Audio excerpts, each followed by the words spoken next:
Hello and welcome to Afytos. Afytos is a lively town in Kassandra on the Halkidiki Peninsula. In the evening, bars, restaurants, and the charming little shops fill up with happy and lightly toasted tourists.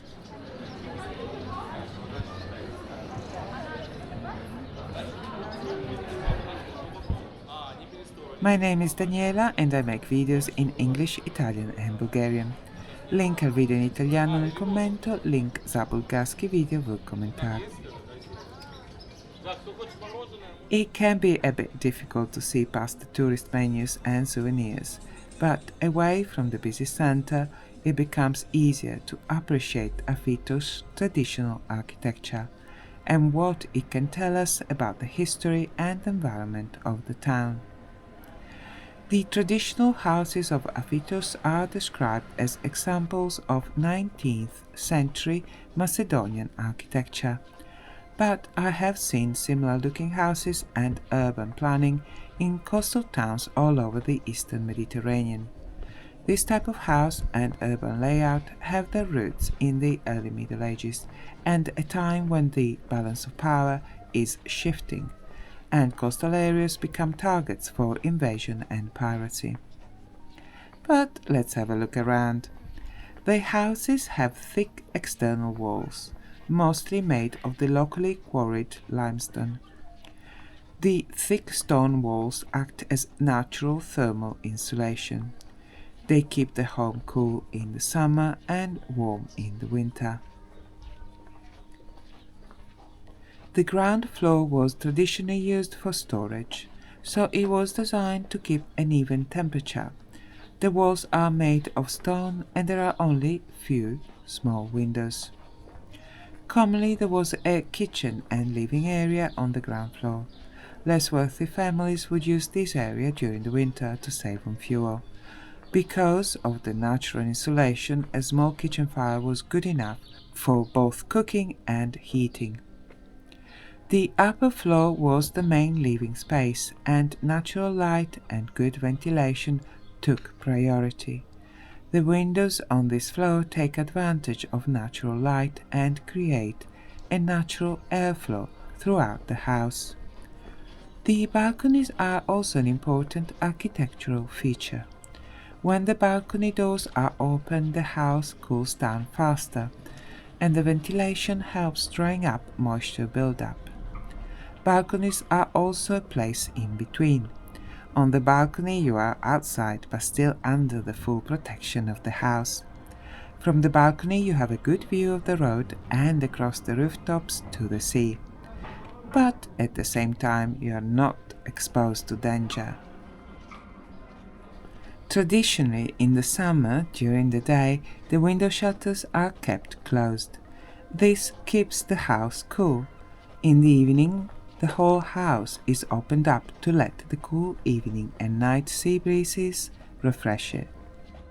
The preferred position for the house is east-south facing. This position makes the most of the natural light and air currents. The layout of the streets with many twists and turns is also part of the town's weather management. The labyrinth of twisting narrow roads that regularly open up in wider spaces serve to channel the wind.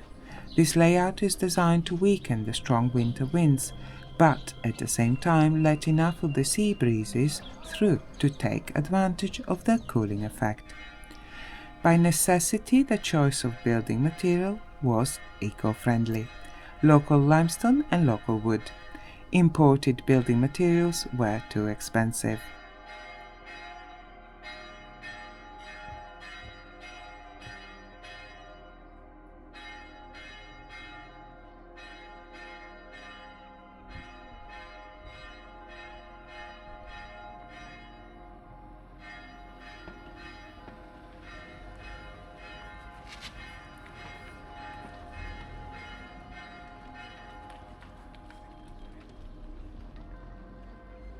From the road you get a great view of the geology under Afitos.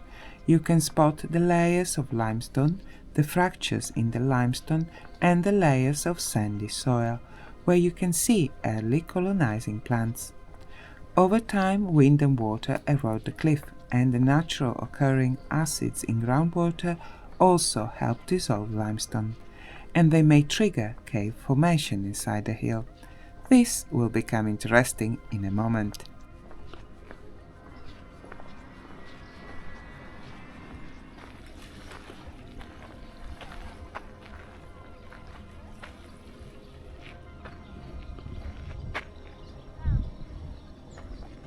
Looking up from the beach, the town on top of the cliff has a defensive look.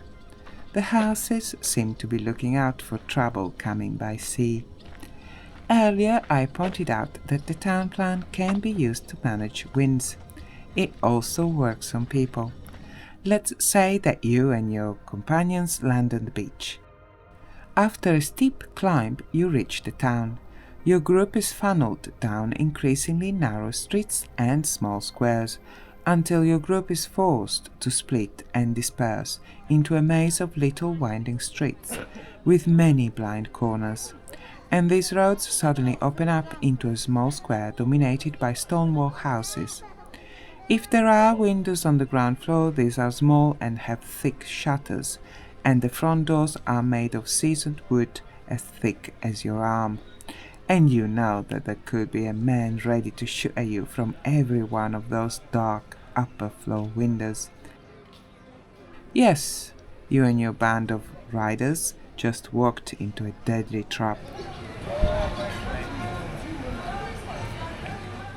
In my opinion, in Afytos you can see a great example of defensive urban planning.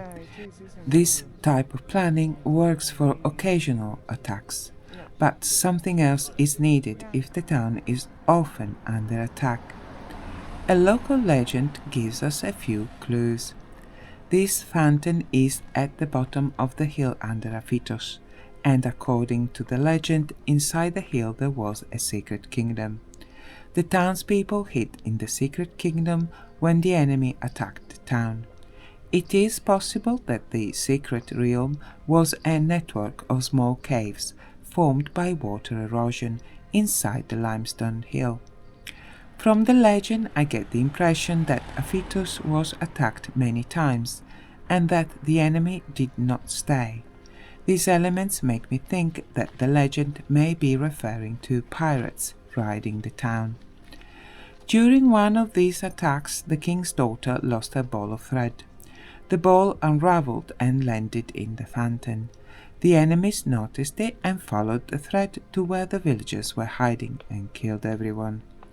The story ends with the ghost of the princess appearing by the fountain late at night crying. Greek coastal towns were repeatedly attacked by pirates. Piracy in the Mediterranean is as old as, well, the first boat. To give you an example, the pharaoh Akhenaten in the 14th century BCE was already complaining about piracy. State-sponsored and to a smaller extent independent piracy was a constant threat. Hideouts like the one described in the story of the clumsy princess were a practical solution.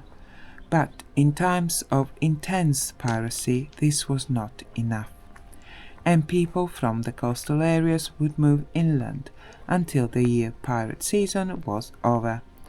The pirate season generally ran between April to October.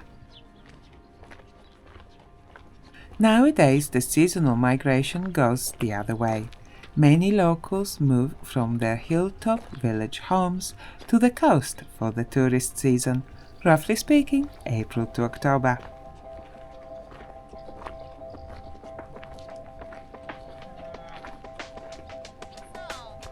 Thank you for watching. In my videos I tell you about the history, mythology or art of the places I visit in Europe. If you like this take on travel, please subscribe.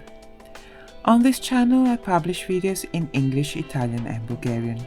Please see links at the end for my single language channels. Until next time, thank you for watching, have a lovely day, bye bye!